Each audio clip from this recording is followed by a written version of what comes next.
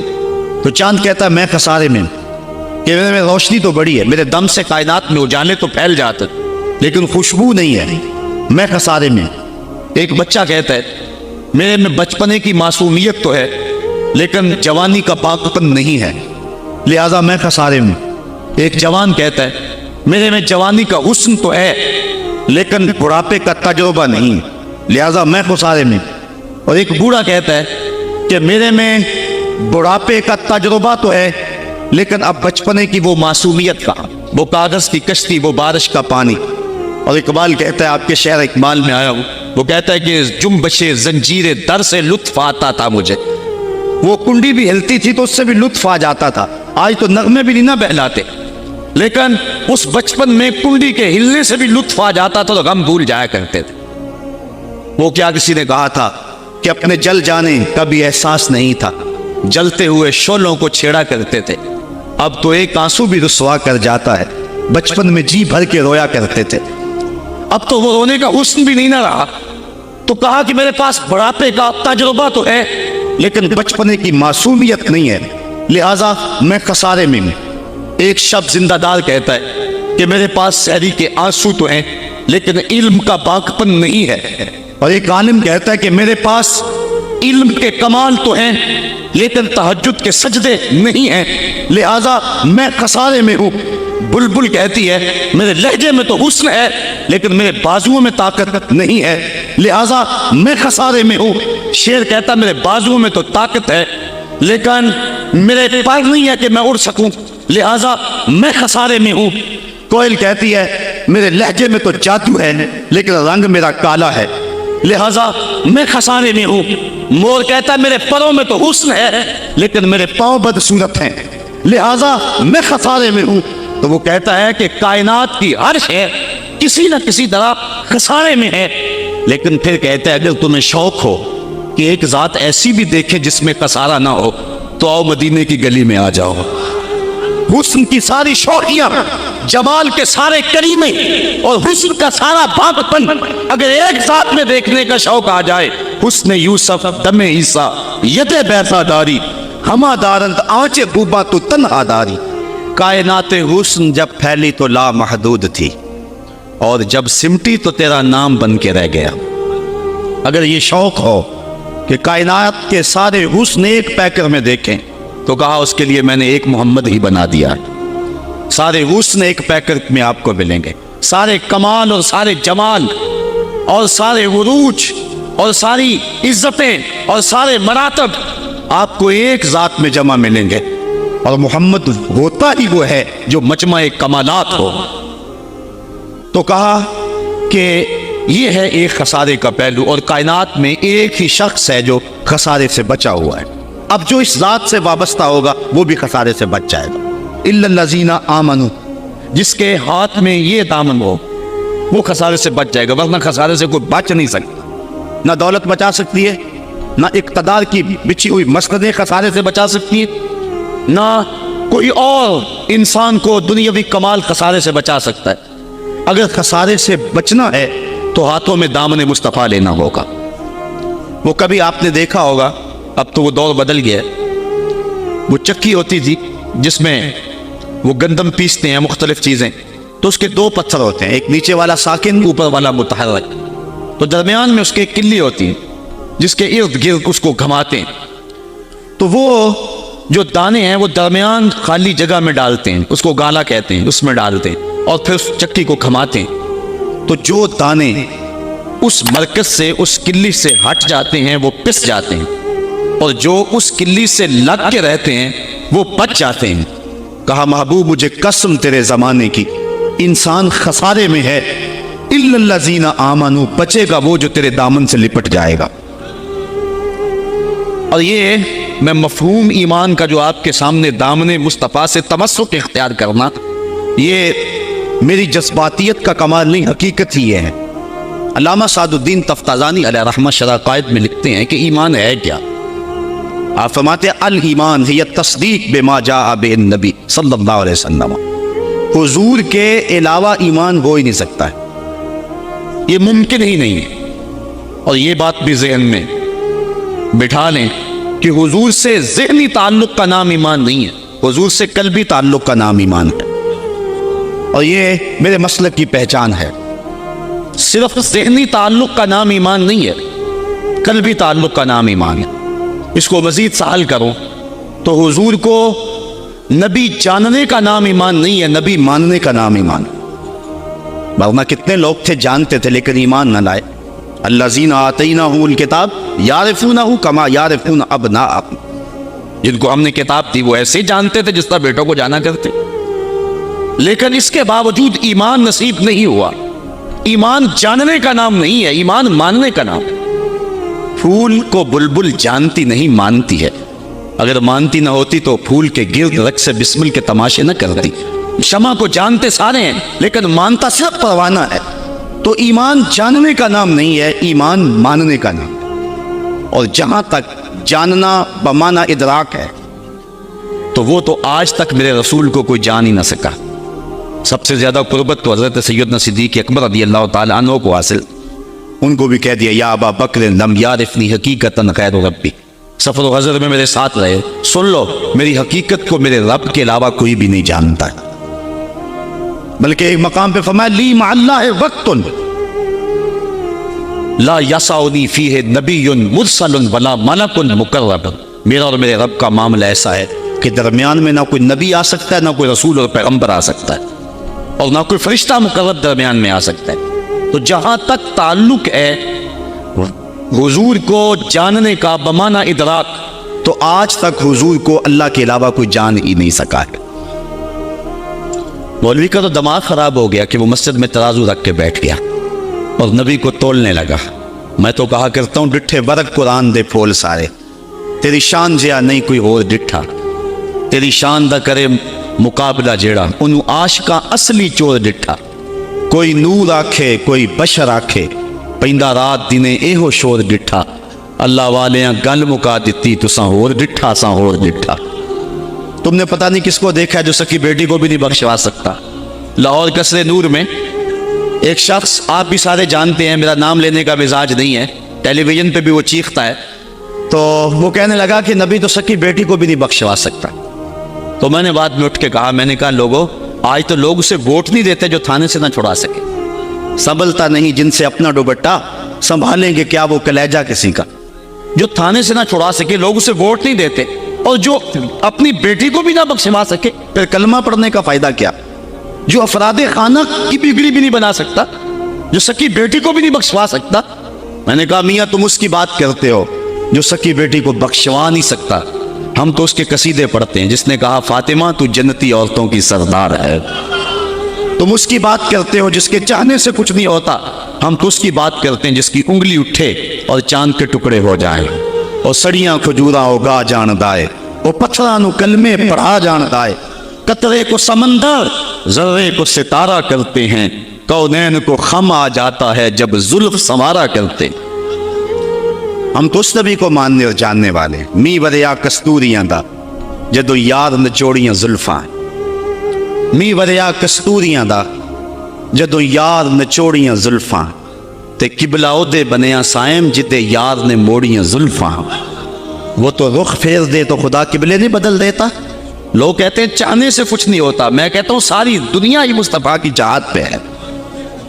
قبیلہ بنو سلیم کی مسجد ہے، 4 رکعتی نماز ہے، 2 رکعت پڑھی جا چکی ہیں، 2 رکعت ابھی باقی ہیں۔ خاطر آتر میں بات آئی کہیں قبلہ بدل جائے تو کیا خوب، تو فوراً جبریل آگے کہا محبوب پھر دیر کاہے کی ہے، ابھی رخ پھیر لو۔ اب جن لوگوں نے مسجد قبلتین دیکھی ہے کہ پہلا قبلہ بالکل شمال میں اور موجودہ قبلہ بالکل جنوب، اور صحابہ تو ذہنی طور پہ اس کے لیے تیار ہی نہیں ہے، تو بتا دیا جاتا کہ اگلی نماز ہم ادھر پڑھیں گے۔ یہ نماز کا وقت بدلنا ہو نا تو ایک دن پہلے بتانا پڑتا ہے، کل سے نماز ظہر 2:15 بجے پڑھیں گے۔ اگر اسی دن ایسا کر لیں تو لوگ کہیں گے کہ یہ امام تو سلیقہ ہی رکھتا ہے، ہم تو آئیں 2 بجے کے حساب سے 2:15 تک بیٹھے رہیں۔ تو نماز کا وقت بدلنا ہو تو ایک دن پہلے بتانا ہوتا ہے، اور یہاں تو قبلہ بدلنا تھا، ایک نماز ہی پہلے بتا دیا جاتا، لیکن کہا محبوب ابھی رخ پھیر لو، یا اللہ تیری نماز تو پوری ہو لے۔ کہا میری نماز بعد میں پوری ہوگی، پہلے تیری مرضی پوری ہوگی، پہلے تیری مرضی پوری ہوگی۔ می وریا کستوریاں دا یہ تو یار نچوڑیاں زلفاں، قبلہ دے بنیا سائم جدے یار نے موڑیاں زلفاں۔ وہ تو رخ بدل دے خدا قبلے بدل دیتا ہے، ہم اس نبی کی بات کرتے۔ تو بات کر رہا تھا کہ ایمان جاننے کا نام نہیں ہے، ایمان ماننے کا نام ہے۔ یہ تصدیق بما جاء بہ نبی صلی اللہ علیہ وآلہ وسلم۔ ایمان کے بعد اب یہ بات بھی ذہن نشین کریں کہ اس دنیا پہ سب سے بڑی دولت مجھے اور آپ کو جو عطا کی گئی ہے وہ دولت ایمان ہے، سب سے بڑی دولت۔ اگر ایمان نہیں سب کچھ مل گیا کچھ بھی نہیں ہے، اور اگر کوئی چیز پاس نہیں ہے لیکن ایمان کی دولت موجود ہے تو یہ سب سے بڑا حسن اور سب سے بڑی بہار۔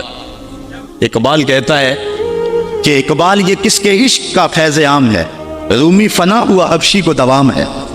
یہ وہ دولت تھی جس کے دم سے اجالے ہوئے دنیا پر سب سے بڑی دولت جو حضرت انسان کو دی گئی ہے وہ دولت ایمان ہے، اور قیامت کے دن سب سے بڑی دولت جو حضرت انسان کو دی جائے گی وہ دیدار الہی ہوگا۔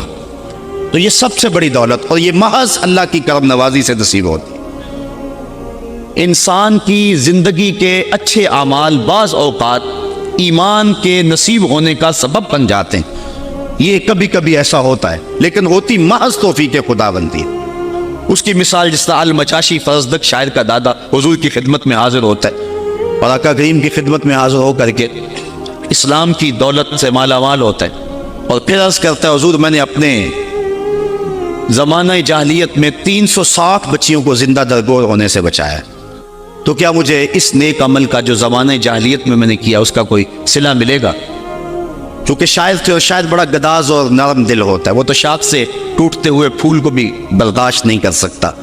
وہ کیا کہا تھا اقبال نے، دل نہیں شاعر کا ہے کیفیتوں کی رستخیز، کیا خبر تم کو درون سینہ کیا رکھتا ہوں میں، سچ اگر پوچھے تو افلا سے تخیل ہے وفا، دل میں ہر لہجہ نیا محشر بپا رکھتا ہوں میں، در غم دیگر بسوزو دیگر آرا ہم بسوز، گفتبت روشن حدیث گر توانی دار ہوش، کہہ گئے ہیں شاعری جزویست از پیغمبری، ہاں سنا دے پڑھ کے ان کو پیغام میں سروش۔ امیر منائی نے غالباً کہا تھا کہ خنجر چلے ہم پہ، خنجر چلے کسی پہ ہم، اور تڑپے جو ہم امیر تو درد سارے جہاں کے ہمارے جگر میں۔ اور اقبال نے آنکھ سے تشبیہ دی شاعر کو ایک جگہ، مبتلا درد ہو کوئی عذر روتی ہے آنکھ، کس قدر ہم درد سارے جسم کی ہوتی ہے آنکھ۔ تو جب کوئی ظالم باپ اپنی بیٹی کو زندہ درگور کرنے لگتا تو یہ کہتا کہ میں تڑپ گاپن مٹنیاں دے کر کے اس بچی کی جان چھڑا لیتا، اس طرح میں نے 360 بچیوں کی جان چھڑائی، کیا زمانہ کفر میں کیے گئے میرے اس نیک عمل کی مجھے کوئی جزا ملے گی؟ تو حضور نے مسکرا کے فرمایا ہے کہ تجھے اس کی جزا مل تو گئی ہے کہ اللہ نے تجھے ایمان عطا فرما دیا۔ تو کبھی ایسا ہوتا ہے، لیکن اگر ایمان نہیں ہے تو اعمال کی جزا نہیں ہے۔ اسی لیے الا الذین آمنوا وعملوا الصالحات، اعمال کی جزا بصورت ایمان اگر مل جائے تو مل جائے، اور اگر ایمان نہیں ہے تو پھر آخرت میں لا خلا کوئی حصہ نہیں ہے۔ الا الذین آمنوا وعملوا الصالحات، انسان خسارے میں ہے۔ خسارے سے بچے گا وہ جس کے دامن میں 4 چیزیں ہیں، ایک ایمان، اور دوسرا اعمال صالحہ۔ ایمان کی زینت ہے، ہمارے احناف کے نزدیک اعمال نفس ایمان میں داخل تو نہیں ہے کیونکہ وہ مجرد تصدیق قلبی کا نام ہے، لیکن ایمان کا حسن جو ہے وہ اعمال ہیں۔ آج ہمارا حال یہی ہے کہ دعوی ایمان ہمارے پاس موجود ہے لیکن مسلمانوں والے اعمال ہمارے پاس نہیں ہیں۔ تیرے صوفے ہیں فرنگی، تیرے کالی ہیں ایرانی، خون کے آنسو رلاتی ہے جوانوں کی تن آسانی۔ ہر کوئی مست مئے ذوق تن آسانی ہے. تم مسلمان ہو یہ انداز مسلمانی ہے. حیدری فقر ہے نئے دولت عثمانی ہے. تم کو اسلاف سے کیا نسبت روحانی ہے. وہ معزز تھے زمانے میں مسلمان ہو کر اور تم خار ہوئے ہو تارک قرآن ہو کر. آج ہم صرف دعوے کی حد تک ہے. شکوے میں اقبال جب چیخ چیخ کے کہتا ہے کہ تیرے کعبے کو جبینوں سے بسایا ہم نے, نو انسانی کو غلامی سے چھڑایا ہم نے, صفائے دہر سے باطل کو مٹایا ہم نے, تیرے قرآن کو سینوں سے لگایا ہم نے, پھر بھی گلا ہے ہم سے کہ وفادار نہیں. ہم وفادار نہیں, تو بھی تو دلدار نہیں. تو جب اس کا جواب آتا ہے تو سنیے, لہجہ تھوڑا سا بدلا کہ میرے کعبے کو جبینوں سے بسایا کس نے, نو انسانی کو غلامی سے چھڑایا کس نے, صفائے دہر سے باطل کو مٹایا کس نے, میرے قرآن کو سینوں سے لگایا کس نے, تھے تو آباب تمہارے ہی مگر تم کیا ہو, ہاتھ پہ ہاتھ درے منتظر فردا ہو. ذرا کبھی اپنے اندر جھانک کر کے دیکھا کہ ہم ہیں کہاں اور کس جگہ پہ کھڑے ہوئے. آج ہم مسلمان ہونے کی بات کرتے ہیں, لیکن کبھی دیکھیں کہ ہمارے عمل کی پوزیشن اور حالت کیا ہے. آج ہم کس جگہ پہ کھڑے ہوئے ہیں. لالو لکشمن پرشاد نے ایک کتاب لکھی عرب کا چاند, اور یہ ایک ہندو رائٹر ہے, اور اس میں اس نے حضور کی سیرت اتنے خوبصورت اور دل فریب پیرائے میں بیان کی کہ گویا سطروں کے اندر چراغ ہی رکھ دیے ہیں. تو کسی نے سوامی لکشمن پرشاد سے پوچھا کہ تو نے مسلمانوں کے نبی پر اتنی خوبصورت سیرت کی کتاب لکھی ہے, تو حضور کا غلام کیوں نہیں بن جاتا. تو جو اس نے جواب دیا, اگر ہم اس پہ تھوڑا سا تفکر کریں تو وہ ہماری آنکھیں کھول دینے کے لیے کافی ہے, لیکن اگر ہم اس پہ غور نہ کریں تو وہ ایک گاڑی ہمارے روڈ پہ چلتی ہے, اس کے پیچھے لکھا ہوا ہے عقل نہ ہو تو موجہ ہی موجہ. بات یہ ہے, بات سوچنے والوں کے لیے ہوتی ہے. تو سوامی نے جواب دیا تھا کہ جب میں نے حضور کی سیرت لکھنے کے لیے امہات کتب سیر کو پڑھا تو یہ جذبہ میرے سینے میں بھی گڑائیاں لینے لگا کہ میں اس نبی کا غلام کیوں نہیں بن جاتا. لیکن جب میں مسلمانوں کے کردار کو دیکھتا ہوں تو میں کہتا ہوں میں ہندو ہی ٹھیک ہوں. ہمارا کردار لوگوں کے ایمان کے راستے میں رکاوٹ بنا ہوا. اور ایک زمانہ تھا کہ ہماری میتیں بھی ایمان دیا کرتی تھی.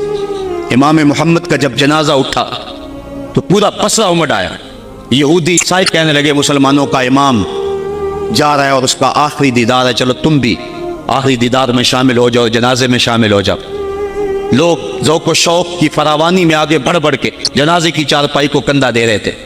تو اگر کسی عیسائی اور کسی یہودی کا جی چاہا کہ میں بھی مسلمانوں کے امام کے جنازے کی چارپائی کو کندھا دوں, تو ہمیں تاریخ بتاتی ہے پھر جس کا کندھا امام محمد کے جنازے کی چارپائی کو چھوا اس کے لبوں پہ کلمہ جاری ہو گیا.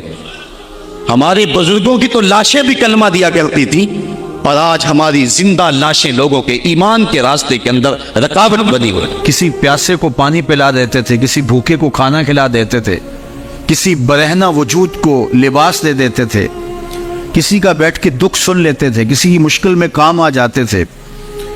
آپ حج کرتے تھے, آپ عمرے کرتے تھے, آپ قرآن مجید کی تلاوت کرتے تھے, یہ کتنے اعمال خیر تھے جو آپ بجا لاتے تھے. لیکن جب موت آئی تو یہ سب کچھ ختم ہو گیا. الا من ثلاثہ, لیکن 3 اعمال کا ثواب ہے جو اس کے نامہ اعمال میں درج ہوتا رہتا ہے.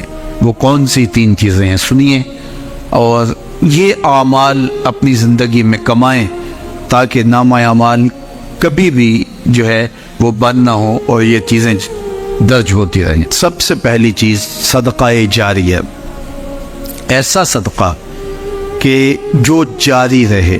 آپ نے مسجد تعمیر کروا دی, جب تک وہ مسجد موجود رہے گی اور لوگ اس مسجد کے اندر نماز پڑھتے رہیں گے, ان کی پیشانیاں سجدہ ریز ہوتی رہیں گی, تو نماز پڑھنے والوں کو تو ثواب ملتا ہی رہے گا. جنہوں نے مسجد تعمیر کروائی ان کے نامہ اعمال کے اندر بھی ثواب درج ہوتا رہے.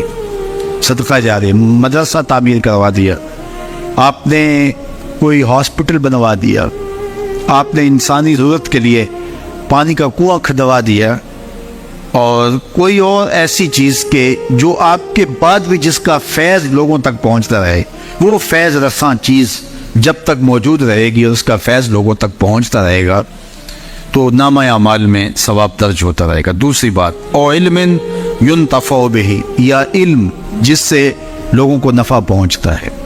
یہ ایک ایسا کھاتا ہے جو کبھی بھی بند نہیں ہوتا. آج میں اگر حضور علیہ السلام کے فرامین آپ کے سامنے رکھ رہا ہوں اور آپ اس کو سن رہے ہیں اور اللہ توفیق عمل بھی نصیب فرمائے، تو مجھے بتائیے، مجھے تو اس کا ثواب ہو ہی رہا ہے۔ اب جس استاد نے مجھے پڑھایا ہے اور یہ سکھایا ہے، یہ جتنے لوگ سن رہے ہیں سب کا ثواب میرے استاد کے نامہ اعمال میں درج ہو رہا ہے، اور میرے جیسے اور بھی شاگرد ان استادوں کے جو اگر یہ کام کر رہے ہیں تو ان کا ثواب بھی استاد کے کھاتے میں درج، اب اس کا ثواب پھر ان کے استاد کے کھاتے میں درج، اور پھر ہمارے استادوں کے جتنے بھی ہم سبق تھے سب کا ثواب ان استادوں کے کھاتے میں درج، اور پھر ان کا ان کے کھاتے میں، اور یہ چلتے چلتے حضرت ابو ہریرہ کے کھاتے میں چلا گیا، اور پھر ان کا ثواب رسول کریم کے کھاتے میں گیا۔ اللہ اکبر۔ تو بات کر رہا تھا کہ اس طرح کھاتے بڑھتے چلے جاتے ہیں اور نامہ اعمال میں ثواب درج ہوتا چلا جاتا ہے، اور علم ينتفع به، ایسا علم جو نفع دیتا ہے، اور والد صالح يدعو له، تیسری بات صالح اولاد جو ماں باپ کے لیے دعا کرے، اور ماں باپ کے لیے جب دعاؤں کا سلسلہ اولاد کی جانب سے جاری رہتا ہے تو وہ صدقہ جاریہ ہوتا ہے۔ صالح اولاد ماں باپ کے لیے کبھی بھی دعا ترک نہیں کرتی۔ اولاد صالح تبھی ہوگی کہ وہ 5 گانا نمازی ہوگی، اور 5 گانا نمازی اولاد اہتمام سے دعا نہیں بھی کر پائے گی تو دن میں کتنی مرتبہ کہے گی ربنا اغفر لی ولوالدی، اے اللہ مجھے بھی بخش دے، میرے ماں باپ کو بھی۔ ایک شخص کے 2 بیٹے ہیں، 3 بیٹیاں ہیں، 3 بیٹے ہیں، 4 بیٹیاں ہیں، اور وہ نمازی ہیں اور روز کہتے ہیں ربنا اغفر لی ولوالدی۔ یار کبھی تو کوئی لمحہ ایسا ہوتا ہے جب تار جڑی ہوئی ہوتی ہے، کبھی تو لمحہ ایسا ہوتا ہے جب بالکل خلوص کا رشتہ مضبوط ہوتا ہے، کبھی تو لمحہ ایسا ہوتا ہے جب رقت تاری ہوتی ہے۔ تو بچپن، لڑکپن، جوانی، بڑھاپا، روز دعا مانگ رہا ہے ربنا اغفر لی ولوالدی، کبھی بیٹی مانگ رہی ہے، بیٹا مانگ رہا ہے۔ تو صالح اولاد کی دعائیں ماں باپ کے درجوں کی بلندی کا ذریعہ ہے۔ تو 3 چیزیں ارشاد فرمایا کہ یہ منقطع نہیں ہوتی، صدقہ جاریہ، علم نافع اور صالح اولاد۔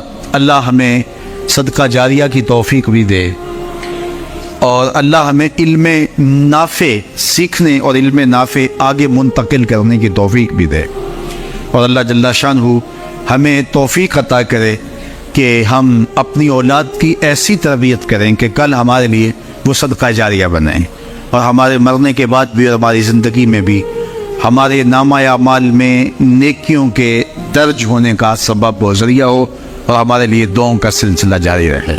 انبیاء ہیں جو گناہوں سے پاک ہیں، جن پر گناہ کا ایک دھبا بھی نہیں ہے، باقی گناہ میرے میں بھی ہے، گناہ آپ میں بھی ہے، لیکن اگر ہم لوگوں کے گناہ اچھالنا شروع کر دیں گے تو ہمارے بھی گناہ اچھالے جائیں گے، بالخصوص اگر کسی نے کسی گناہ سے توبہ کر لی اور وہ اس گناہ کو چھوڑ کے نیک بن گیا۔ اب اگر کوئی بندہ اس کے اس گناہ کا ڈنڈورا پیٹتا ہے تو اللہ جل شانہ مرنے سے پہلے اس کو اس میں مبتلا کرے، یہ اس کی سزا ہوگی۔ اس کو اللہ نے معاف کر دیا، اس نے معافی مانگ لی، تم کون ہوتے اس کو ڈنڈورا پیٹنے والے؟ تو یہ فتنے، پہلے تو باتیں جو ہے وہ منہ سے ہوتی تھی، اب تو یہ جدید ذرائع ابلاغ ہے جن میں چیزیں محفوظ ہو جاتی ہیں، اور لوگ جب چاہے کسی کی تذلیل کا منصوبہ بنائے اس کو ذلیل کرنے کی کوشش میں لگ جاتے ہیں۔ آئے روز جو ہے وہ ہم ایسے مناظر دیکھتے ہیں، اگرچہ وہ باتیں درست بھی ہوتی ہیں، لیکن جو کسی کے ذاتی معاملات ہوں، یہ بالخصوص سیاستدانوں کے اندر تو یہ بہت سارا ہے، تو باقی دینی طبقات کے اندر بھی ہے لیکن ان میں اور زیادہ ہے۔ تو یہ ایک بہت بڑا فتنہ ہے جس سے اللہ ہمیں محفوظ فرمائے۔ تو حضور نے ارشاد فرمایا جس نے کسی مومن کی پردہ پوشی کی، کسی مسلمان کی پردہ پوشی، اللہ اس کا دنیا میں بھی پردہ رکھے گا، آخرت میں بھی پردہ رکھے گا۔ اور اللہ جل شانہ بندے کی مدد میں ہوتا ہے، بندہ جب تک اپنے بھائی کی مدد میں ہوتا ہے۔ جب تم اپنے بھائی کی مدد میں لگے ہوتے ہو، اللہ تمہاری مدد فرما رہا ہوتا ہے، تمہاری نصرت فرما رہا ہوتا ہے۔ اور جو کسی ایسے راستے پہ چلا جس راستے سے وہ علم حاصل کرنا چاہ رہا تھا، طلب علم کے لیے جس نے سفر کیا، اس کا مقصد تھا کوئی مجھے علم کی چیز ملے گی اور میں حاصل کروں گا۔ ایک تو وہ طلباء ہیں جو 8 سالہ 7 سالہ 5 سالہ 4 سالہ علوم دین حاصل کرنے کے لیے سفر کرتے ہیں، پھر مسافر رہتے ہیں، مسافرت کی زندگی گزارتے ہیں، سویر شام سفر کاٹتے ہیں، ایک تو وہ ہے۔ لیکن صرف وہ مراد اس سے نہیں ہے جو حضور علیہ السلام کا ایک فرمان سننے کے لیے بھی چلا۔ آپ بھی اگر گھر سے آئے ہیں اور آپ کی نیت یہ ہے کہ حضور کے فرامین سنوں گا، تو آپ علم کی طلب کے لیے گھر سے چلے ہیں، تو آپ بھی جو ہے وہ اس حدیث کے مصداق ہوں گے۔ ارشاد فرمایا وَمَنْ سَلَكَ طَرِيقًا يَلْتَمِسُ فِيهِ عِلْمًا، جس نے سفر کیا طلب علم کے لیے، سَهَلَ اللَّهُ لَهُ بِهِ طَرِيقًا إِلَى الْجَنَّةِ، اللہ اس کے لیے جنت کا راستہ آسان فرما دے گا، اللہ اس کے لیے جنت کی راہیں آسان کر دی۔ آپ صاحبزادوں کے نام، پیرزادوں کے نام، مولوی زادوں کے نام، سردار زادوں کے نام اور بڑے باپ کے بیٹوں کے نام اگلے لفظ اسی حدیث کے، جو عمل میں سست ہوا اس کا نسب اس کو تیز نہیں کرے گا۔ جو عمل میں سست ہوا تو وہ کہے کہ میں فلاں پیر کا بیٹا ہوں، میں فلاں مولوی کا بیٹا ہوں۔ دیکھو، جس نے عمل کیا، جس نے کام کیا، اس پر سکینہ بھی اترا، جس نے کام کیا اس پہ رحمات بھی اتری، جس نے کام کیا اس کے اوپر فرشتوں نے پروں سے سایہ بھی کیا، اور جس نے کام نہیں کیا نہ کھٹو تھا لیکن کہا پدرم سلطان بود، میرا باپ بادشاہ تھا اور خود کسی کام کاج کا نہیں ہے، تو کہا جو عمل کے لحاظ سے سست ہے اس کا نسب اس کو تیز نہیں کر سکتا۔ پیر زیادہ ہے ثاقب تو پھر کیا ہوا، پیر زیادہ ہے ثاقب تو پھر کیا ہوا، بے عمل ہے تو سب کچھ ہی بیکار ہے۔ پھر نسبت آپ کی تو آپ کو جو ہے وہ وہاں تک نہیں پہنچا سکتی، لیکن اگر تم عمل بھی کرنے والے ہو، پھر نسبت بھی ہو کسی بڑے سے، پھر سونے پہ سہاگے کا کام ہے۔ دودھ اندر جے کھنڈ لائیے مزہ ہو جاوے دمان، پھر سونے پہ سہاگا ہے۔ کب؟ جب صاحب نسبت، صاحب کرامت، بڑے باپ کا بیٹا وہ نیک بھی ہو، ساتھ باصلاحیت بھی ہو، تو پھر سونے پہ سہاگے کا کام ہے۔ اس کا نسب اس کو تیز تب کرے گا جب وہ خود بھی چلے گا۔ رسول کریم صلی اللہ علیہ وآلہ وسلم نے ارشاد فرمایا بلغوا عنی ولو آیہ، میری جانب سے بات آگے پہنچاؤ، تبلیغ کرو، میری طرف سے دیا گیا پیغام، میری طرف سے تمہارے تک پہنچایا گیا کوئی قول، اس کو آگے روایت کرو، اگرچہ وہ ایک آیت ہی کیوں نہ ہو۔ وحدثوا عن بنی اسرائیل ولا حرج، اور بنی اسرائیل سے جو روایات اور جو حکایات مروی ہیں ان کو آگے روایت کر دو، اس میں کوئی حرج نہیں ہے۔ اسرائیلیات کو بھی روایت کر سکتے ہو جس میں لوگوں کا بھلا ہے، لوگوں کا فائدہ ہے، اصلاح پر مشتمل پچھلے انبیاء علیہ السلام کے واقعات ہیں اور لوگوں کے لیے ہدایت کا بہت کچھ سامان ہے اسرائیلیات میں سے، ان کو بھی روایت کرو، اور میری جانب سے بھی اگر تمہیں کوئی ایک آیت بھی پہنچے تو اس کو بھی آگے پہنچاؤ۔ لیکن ساتھ یہ بات ارشاد فرمائی جس نے میرے اوپر کوئی جھوٹ باندھا جان بوجھ کے، وہ جانتا ہے کہ یہ جھوٹ ہے اور اس نے میری طرف سے اس کو روایت کر دیا، تو آقا کریم نے فرمایا کہ وہ اپنا ٹھکانہ جہنم میں بنا لے۔ تو حضور علیہ السلام کی حدیث کو روایت کرتے ہوئے پوری احتیاط کے دامن کو تھامنے کی ضرورت ہے، کہ آج کل یہ سوشل میڈیا کا زمانہ ہے کہ جو بھی رتب و یاب سے آیا اس کو آگے روایت کر دیا، آگے اس کو شیئر کر دیا، اور بہت ساری ایسی چیزیں ہیں جن کا حضور علیہ السلام کی مبارک حدیث سے کوئی تعلق نہیں ہوتا۔ تو ایک تو آپ اس حوالے سے بہت زیادہ محتاط رہیں، اور جو ذمہ دار لوگ ہیں ان کی طرف سے آئی ہوئی چیز کوئی آگے آپ فارورڈ کر سکتے ہیں تاکہ آپ اس حدیث کی وعید کا شکار نہ ہوں۔ فرمایا جو میری جانب سے جانتے بوجھتے جھوٹ کو آگے منتقل کر دیتا ہے، میرے اوپر جھوٹ باندھتا ہے، تو وہ اپنا ٹھکانہ جہنم میں بنا لے۔ اور دوسری روایت، جس شخص کی بلائی کا اللہ ارادہ کرتا ہے اس کو دین کی سمجھ عطا کر دیتا ہے، دین کا فہم نصیب کر دیتا ہے۔ وَإِنَّمَا أَنَا قَاسِمٌ،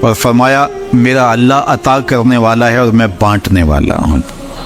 رسول کریم صلی اللہ علیہ وسلم کا ایک اور فرمان سن لیجئے۔ آقا کریم نے ارشاد فرمایا لا حسد الا فی اثنتین، حسد نہیں ہے، یہاں حسد بمعنی رشک ہے، مگر دو لوگوں کے معاملے میں رشک کرنا جائز ہے۔ وہ شخص جس کو اللہ نے مال دیا، اس مال کو وہ راہ حق میں خرچ کرتا ہے، تو ایسے مالدار پر رشک کرنا جائز ہے۔ کاش کہ میں بھی صاحب مال ہوتا تو میں اس سے زیادہ خوبصورت مسجد تعمیر کرواتا، میں صاحب مال ہوتا تو میں اس طرح کے 10 مرکز تعمیر کروا دیتا۔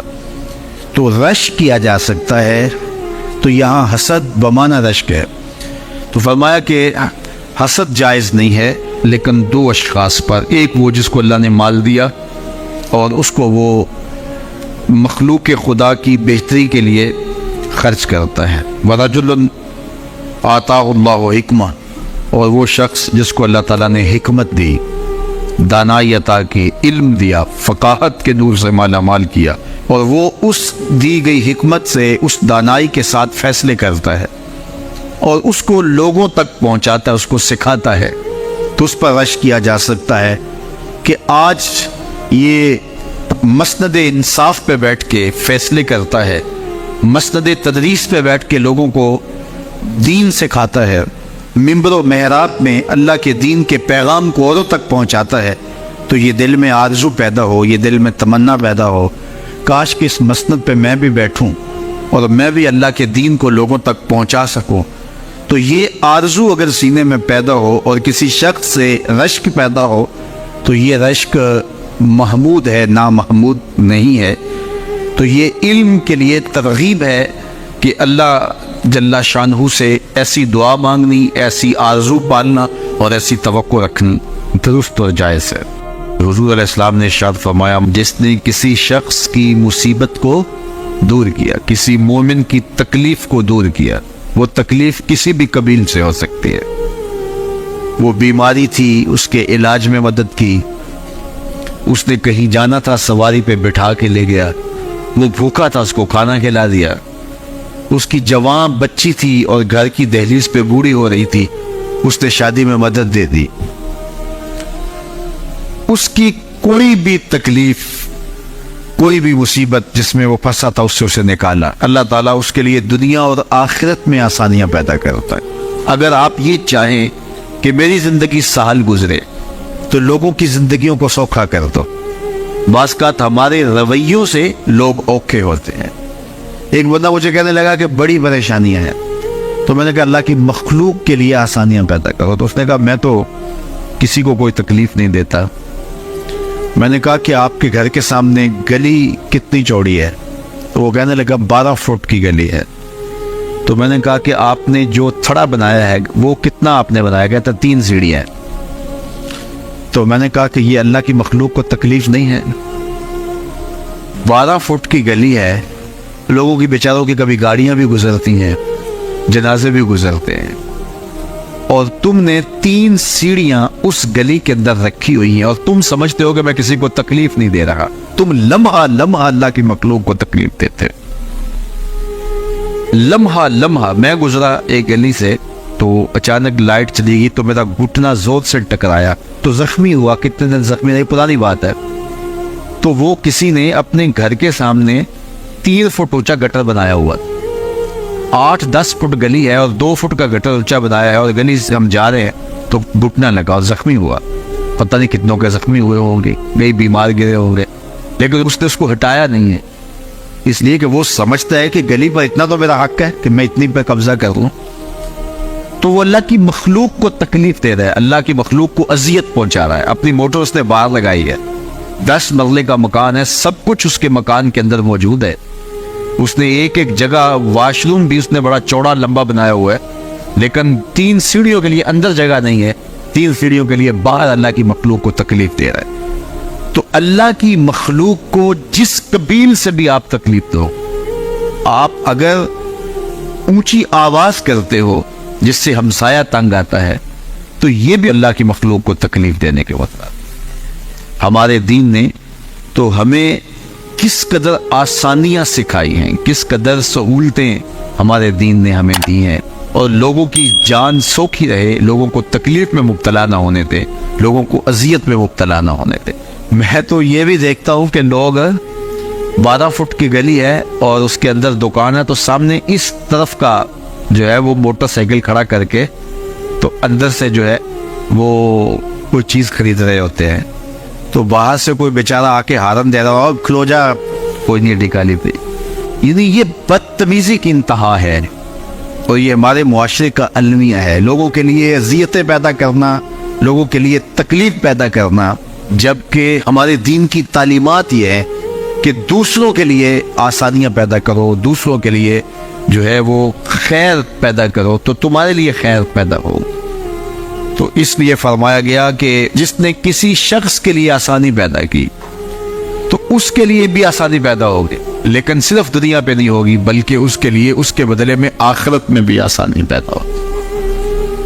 تو یہ اگر ہم مزاجی زندگی بنا لیں تو وقت نہیں لگتا کوئی اس پہ, تو اللہ تعالیٰ جل شانہ آسانیاں پیدا کر دیتا ہے. ویسے بھی آپ کسی کی دل جوئی کریں, کسی شخص کی مدد کریں, کسی کے لیے آسانی پیدا کریں محض اللہ کی رضا کے لیے, آپ کے اندر جو طمانینت اترے گی, جو ٹھنڈ پڑے گی, اس کا کوئی جواب ہی نہیں ہے. تو لوگوں کے لیے آسانیاں پیدا کریں, لوگوں کے لیے راحتوں کا سامان بنے, تمہارا وجود لوگوں کے لیے خیر کا ذریعہ بنے.